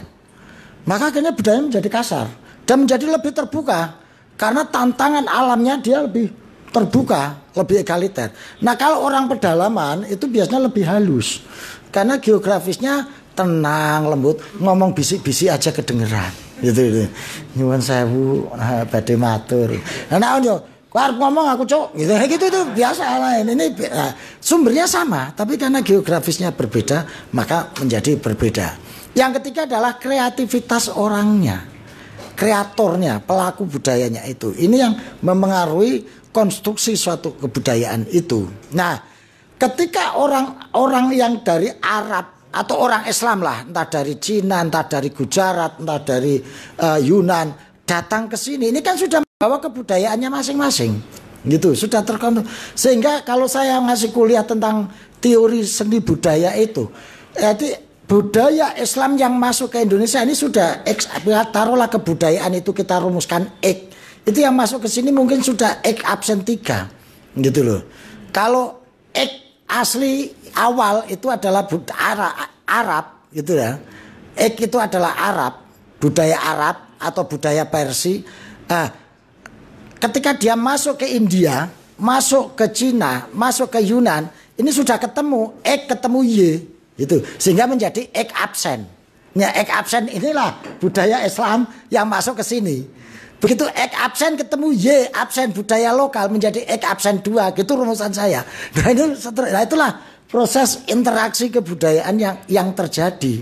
Nah, karena ada komunikasi inilah yang akhirnya ada tukar pikiran, tukar informasi, sehingga ini ketika beberapa pedagang yang balik ke Timur Tengah bawa kabar ini, di sana ada loh konstruksi budaya yang top, yang akhlaknya itu sudah akhlakul karimah, pemimpinnya yo apik, adil, bijaksana meskipun dia perempuan, menjaga agama tidak saling berperang tapi saling menghargai. Nah ini kan sudah terjadi informasi yang akhirnya melahirkan suatu utusan. Di sini ada kontak budaya sehingga terjadi proses interaksi budaya yang melahirkan menurut saya kalau bahasanya Goethe kan akulturasi, kalau saya menyebutnya terjadi affinity. Bedanya akulturasi dan affinity, kalau akulturasi itu dua budaya membaur, melebur menjadi satu budaya baru. Tapi kalau affinity, dua budaya menyatu tapi tidak melebur, kayak melintir tampar gitu loh. Jadi, nah gini loh. Nah, misalnya ada begini banyak dipelintir gini kan makin kencang, gitu loh. Nah, kalau ada kabel begini loh. Nah, kebayang ya. Kalau affinity itu, ini kan ada satu budaya, dikumpulin jadi satu, dipelintir begini. Nah, gini loh. Jadi ini aslinya. Tanpa menghilangkan ini. Kalau toh ada yang baru itu ya ada tetap terlacak, yang aslinya tetap kelihatan. Ini teori, kalau saya menyebutnya cultural affinity. Saya meminjam istilahnya Weber ketika membentuk eclectic affinity. Gitu loh, eclectic affinity ketika kesadaran teologis bertemu dengan kesadaran kapitalis yang menyatu dan nggak bisa dipisahkan, itu namanya eclectic affinity. Nah itu saya pinjem, nah menjadi teori saya itu adalah cultural affinity, kultural. Nah itulah proses terjadi. Lalu pertanyaannya, kenapa nggak bisa berkembang? Kok sampai 7 abad hampir nggak bisa berkembang? Kecurigaan saya, karena dakwahnya menjadi samben, Mas, menjadi sambilan berdagang, sehingga tidak terstruktur masif dan TSM sistematis, nggak TSM gitu loh. Belum ada TSM, dia nggak terstruktur masif sistematis. Ini hanya sambilan aja, makanya hanya ngumpul di satu kelompok, itu ada di situ, dan nggak berkembang hanya situ. Dia hanya menunjukkan perilaku Islamnya. Jadi tidak menjadi suatu gerakan yang terstruktur dan sistematis itu. Jadi bukan lembaga ya. Iya, jadi prakarsa individu, prakarsa kelompok gitu aja. Makanya ya seperti itu. Makanya sampai abad ke-15 Haji Makwan ketika melakukan ekspedisi ketiga ke Nusantara, Haji Makwan ini sekretarisnya Cheng Ho, melakukan ke sini ekspedisi ketiganya itu tahun 1433. Itu dia mencatat bahwa mayoritas penduduk Nusantara masih beragama Kapitayan, beragama lokal gitu. Akhirnya Islam belum bisa diterima meskipun ada komunitas-komunitas Islam. Yang kedua, Hindu Buddha itu hanya dipeluk oleh komunitas kerajaan elit yang sudah itu mengenal itu. Nah, yang ketiga, Wong Monco pemeluk Islam. Itu hanya komunitas-komunitas pedagang yang kebanyakan menghuni daerah pesisiran. Ya, Wong Monco itu ada unsurnya, ada Arab, India, Cina. Itu catatan Haji Makwan seperti itu. Ya karena dakwahnya nggak TSM. Baru era walilah kemudian menganalisis cara dakwah yang sebelumnya ini dilakukan secara terstruktur, masif dan sistematis. Itulah yang disebut dengan membangun strategi kebudayaan yang betul-betul dilakukan secara konsisten, tidak sambilan. Jadi ini asumsi saya kenapa selama 7 abad tidak berkembang, karena adanya metode dakwah yang tidak terstruktur, masif dan sistematis, hanya menjadi sambilan sambil dagang. Kalau toh ada utusan yang datang, itu hanya dilakukan masih sifatnya pendekat personal approach, belum tersistematis gitu. Itu Mas jawaban saya. Terus yang pertanyaan kedua, loh kan itu belum ada madhab. Loh kalau zaman Jayabaya ya sudah ada madhab, Mas. Ini Jayabaya itu tahun 1200-an itu, tahun 1200-an. Jadi yang saya jelaskan kitab Musarror yang diajarkan oleh Syekh Ali Samsudzain kepada Jayabaya itu terjadi pada tahun 1230-an, karena Jayabaya itu 1230-an. Itu jadi ya Imam Syafi'i sudah ada pada saat itu. Imam Syafi'i kan 8 abad ke-7 gitu. Ke-8 ya. Itu. Jadi kalau yang pada eranya Sriwijaya, eranya Barus, era Sriwijaya sudah. Sriwijaya abad ke-8 ya. Itu memang belum Syafi'i belum pernah ke sini. Terus yang kedua, yang tanya, Habib Jindan itu bukunya hanya melacak sejarah para habaib. Para habaib memang diindikasikan datang ke Nusantara melalui 2 gelombang. Gelombang pertama sebelum terjadinya peristiwa Ibnu Saud, yang itu terjadi pembunuhan besar-besaran terhadap keturunan Nabi, sehingga mereka banyak yang lari ke Hadramaut gitu. Tapi gelombang pertama yang datang bersama ini zaman eranya Sriwijaya, itu kan tadi disebutkan banyak juga yang dikirim dari Khalifah Utsman, yang dikirim pada zaman Umar bin Abdul Aziz. Itu juga ada habaib-habaib yang sudah datang ke sini yang langsung memang dari Arab gitu. Itu gelombang pertama gitu. Nah, gelombang kedua yang terlacak oleh rawiyin itu justru yang terdeteksi gelombang kedua yang datang dari Hadramaut. Itu yang kemudian Habib yang top itu yang sampai sekarang. Yang Habib jejaknya yang pertama itu sudah nggak terlacak oleh sejarah. Jadi pra Hadramaut itu nggak terlacak oleh sejarah, kecuali kalau mau bongkar-bongkar yang ini tadi, itu akan ketemu habaib-habaibnya. Jadi Habib Jindan itu hanya jejak-jejak habaib datang ke sini. Jadi bukan semata-mata jejak Islam datang ke sini. Itu bukunya Habib Jindan. Dan itu benar, memang teorinya ada 2 gelombang itu, gelombang peristiwa Bani Sa'ud itu sebelum dihabisin para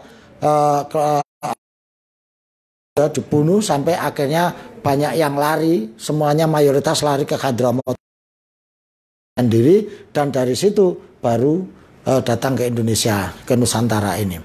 Soal teori masuknya Islam ke Indonesia, teori dan beberapa pintu, ada pintu Sumatera, ada pintu Jawa, ada pintu Maluku Utara, ada pintu Papua, itu ada data-data sejarah. Menarik kalau mau meneliti Islam di Papua itu. Ada mitologi bahwa Nabi Adam itu pernah turun di Papua. Itu mitologi orang Papua gitu. Tapi bagi saya menarik. Bukan ini diketawain lucu atau enggak, tapi mitologi dalam pemahaman antropologi dan sosiologi itu kan menjadi tool, menjadi alat gitu ya, untuk melakukan integrasi sosial, dan kalau di antropologi menjadi instrumen untuk menjaga dan mengajarkan nilai-nilai. Itu mitologi itu. Artinya kalau ada mitologi seperti itu, kesadaran kemusliman orang Papua itu sudah lama secara antropologis bisa dilacak seperti itu. Saya kira itu. Terima kasih. Nambah? Nah, ada. Wah, ada lain mungkin yang mau bertanya? Tidak harus bertanya, menanggapi. Atau menanggapi, ya, atau menanggapi.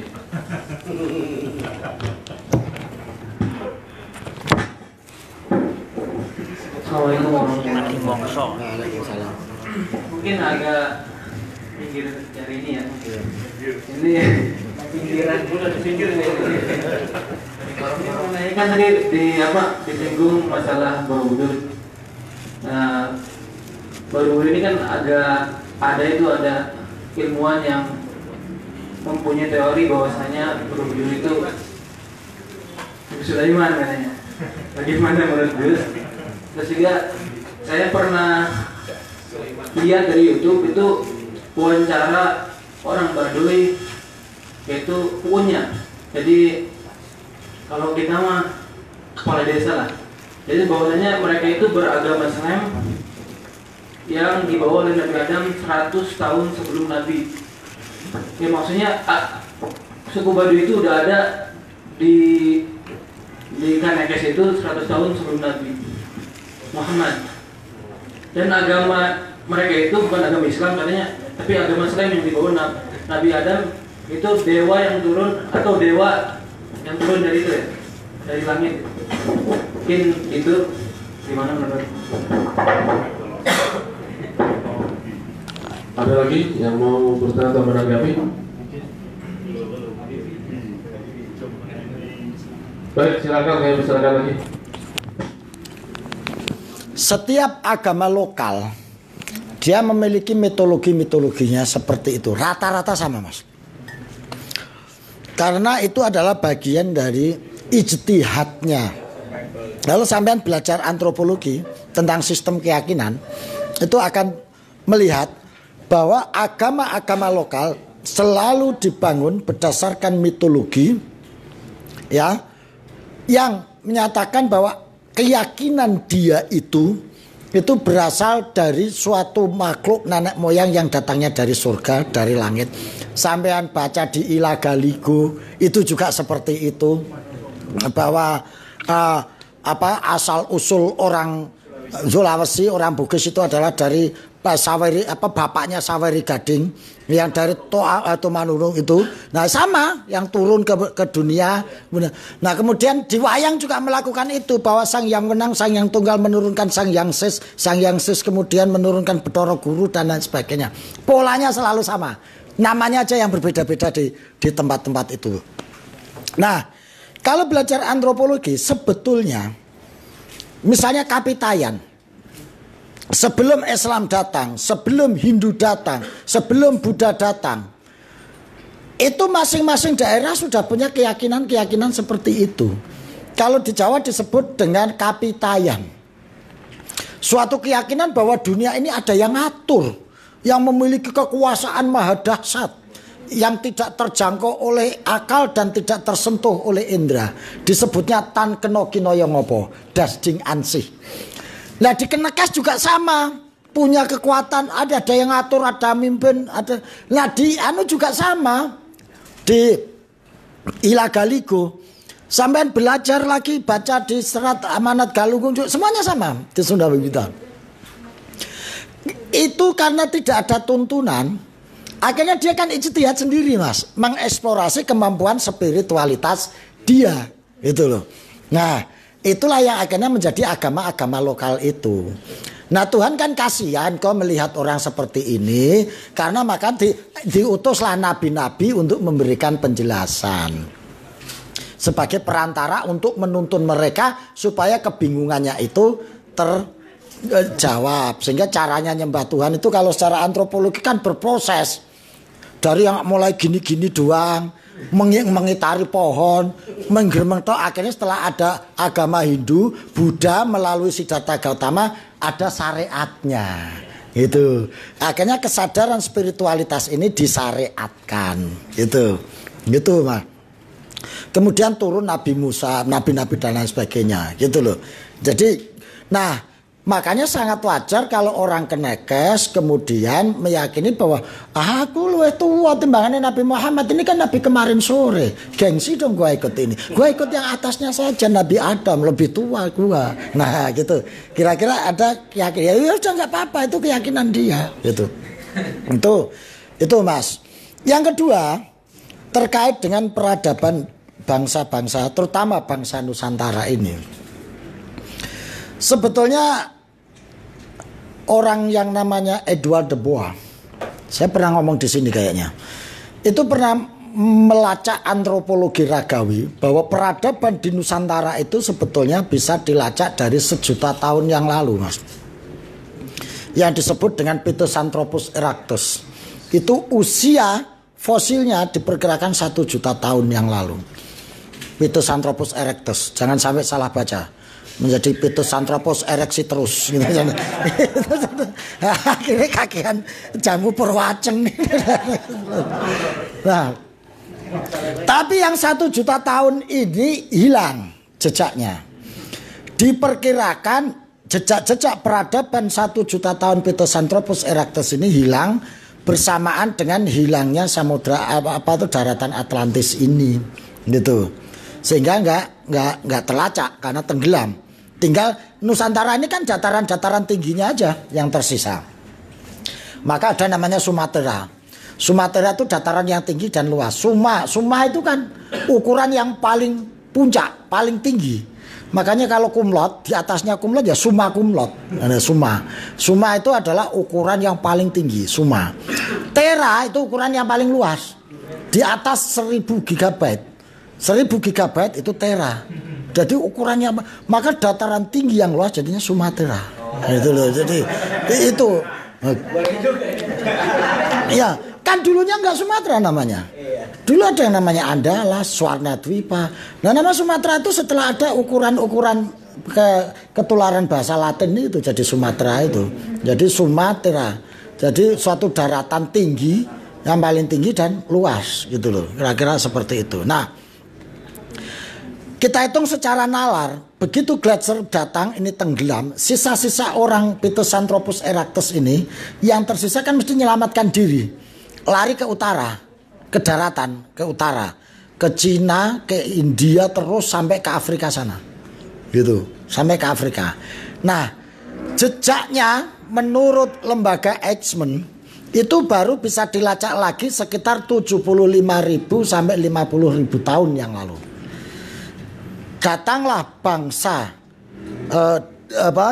yang rambut keriting itu Melanesia, gitu. Melanesia datang ke sini, peradaban Melanesia yang dari Afrika. Jadi bayangan kita logiknya berarti yang selamat ini lari terus ke sana dan dia nggak bisa larinya menjauhi menjauhi Katulistiwa. Karena yang masih survive mestinya yang agak dekat Katulistiwa. Karena saat itu belum ada AC, belum ada pemanas, masih sangat alami ya, tergantung sama alam. Maka larinya ke barat, utara, akhirnya sampai ke Afrika sana yang mendekati itu.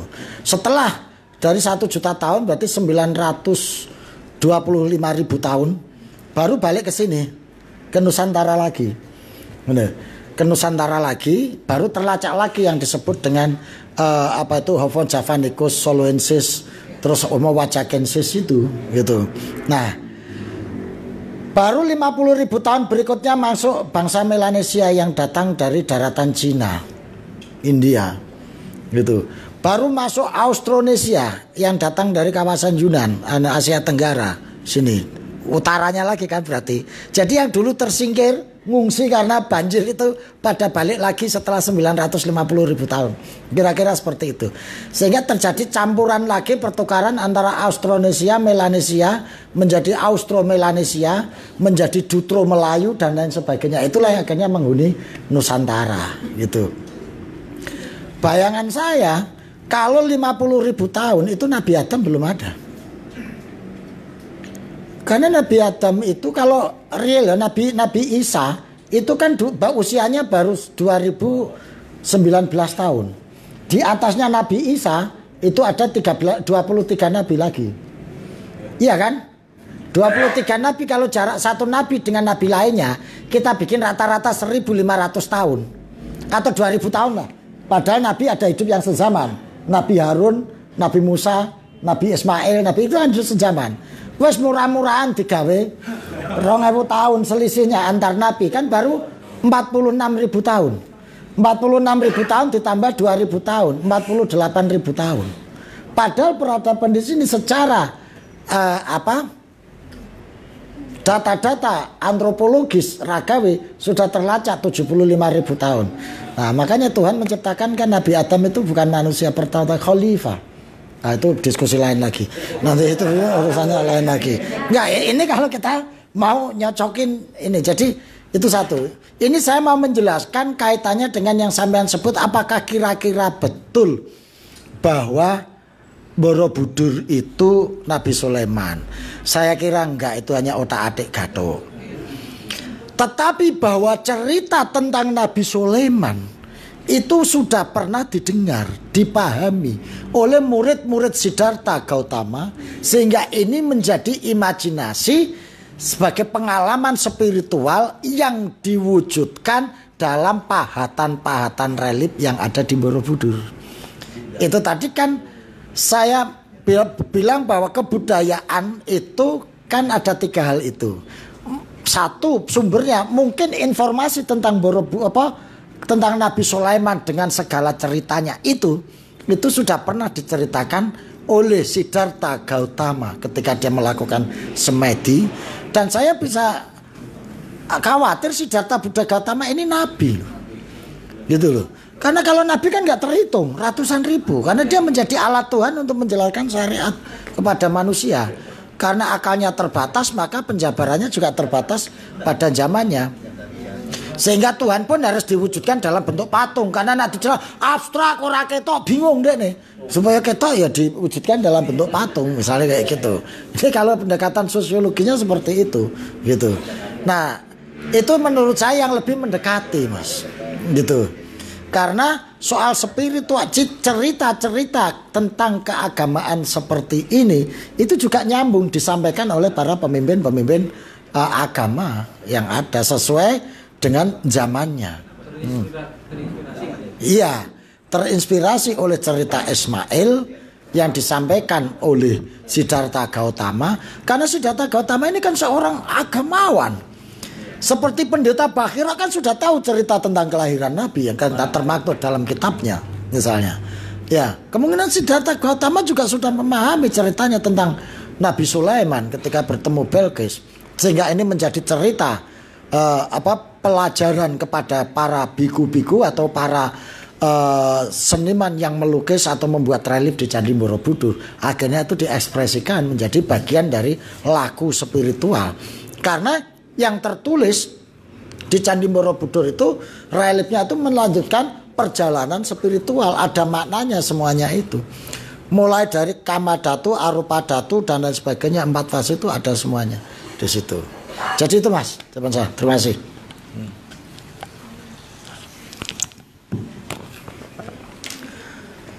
Wah, ini informasi yang baru dan menarik sekali.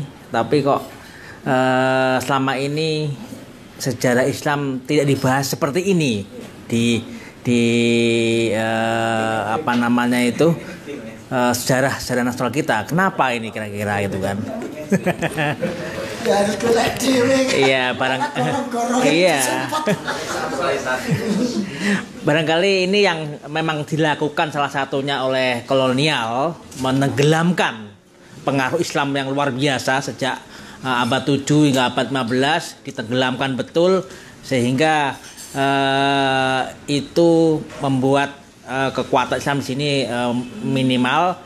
Kemudian tentang sejarawan kita itu juga khawatir kalau kita membahas perlak misalkan, otomatis nanti diakui kalau Indonesia itu pengaruhnya Syiahnya gede besar, sementara Muslim sekarang ini kebanyakan Sunni. Ini mungkin kekhawatiran yang luar biasa sehingga perlu menenggelamkan sejarah perlak, sehingga kerajaan Samudra Pasir yang mungkin dimunculkan karena memang dialah yang mendeklar bahwa dia Sunni Syafi'i gitu kan. Sama sebedak si Sriwijaya, kemudian di Aji Joyoboyo itu sudah Sopingi, itu sudah Syafi'i. Dan memang ini beberapa teman-teman ini saya kira itu penting dikonfirmasi semuanya, dan memang saya yakin juga itu memang hal-hal yang sangat penting sekali. Apalagi ketika saya ke Palembang, ke sebuah bukit Sigantar, alam Sigantar itu memang menunjukkan bahwa sudah terkesan Islam. Jadi memang saya kira Sriwijaya itu lawan banyak Muslim. Saya pikir keruntuhan beberapa dinasti di beberapa kerajaan Nusantara ini runtuhnya mungkin karena mereka sudah pengaruhnya sudah menurun, sehingga akhirnya Muslim yang akhirnya lebih menguat. Dan perlu dicatat dan digarisbawahi bahwa tradisi Islam di Nusantara ini itu tidak mau melakukan kudeta. Oleh karena itu kenapa di Jawa sangat lama sekali, karena emang nggak mau kudeta. Sementara kalau di Perak, Samudra Basah dia nggak mau kudeta, memang dia berdiri secara pelan-pelan dari bawah, dari masyarakat kecil kemudian menjadi masyarakat besar, akhirnya menjadi kerajaan. Sementara di Sriwijaya juga dia menunggu sangat lama sekali sehingga akhirnya muncul Malaka, muncul kemudian kerajaan Palembang, itu menunggu sampai Sriwijaya runtuh. Meskipun sebenarnya masyarakatnya udah banyak Muslim. Banyak ditemukan koin-koin yang bertulisan Arab dan seterusnya.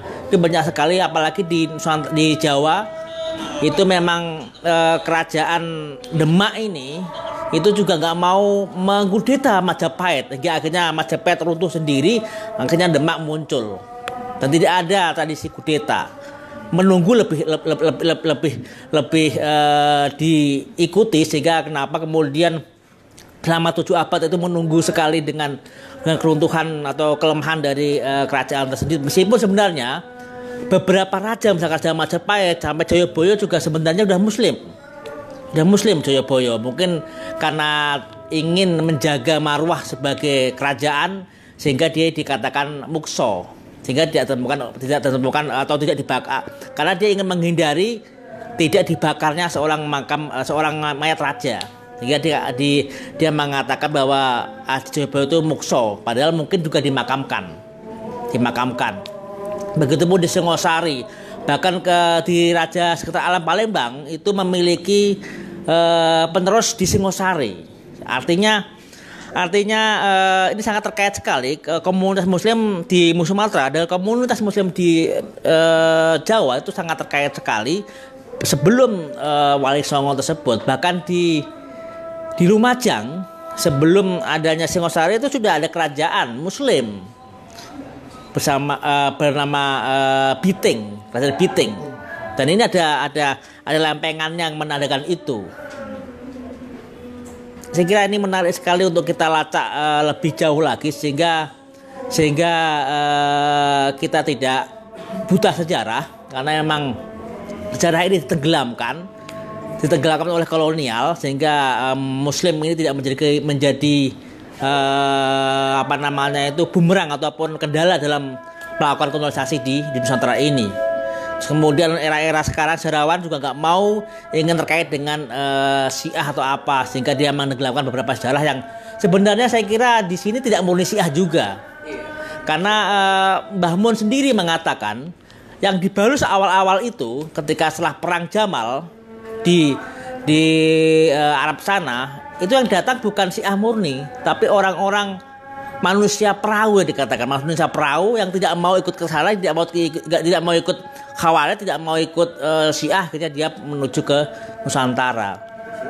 Jadi saya pikir kita nggak perlu takut dengan apakah kita pengaruh Persia ada Persia Syiah, padahal juga pada era-era abad sebelum 10 Masehi itu orang Persia belum Syiah. Ini penting sekali kita lacak sehingga kita lebih jernih melihat sejarah ini, sehingga kita nggak perlu takut mengatakan bahwa Islam di Nusantara ini sangat lembut sekali, sangat damai, sehingga tidak ada istilah kudeta dan tidak ada istilah khilafah yang ada, karena kita tidak bagian dari kekhilafahan di negeri lain. Terima kasih Mas Satro, ini informasi yang menarik sekali. Semoga ini segera menjadi buku yang menarik.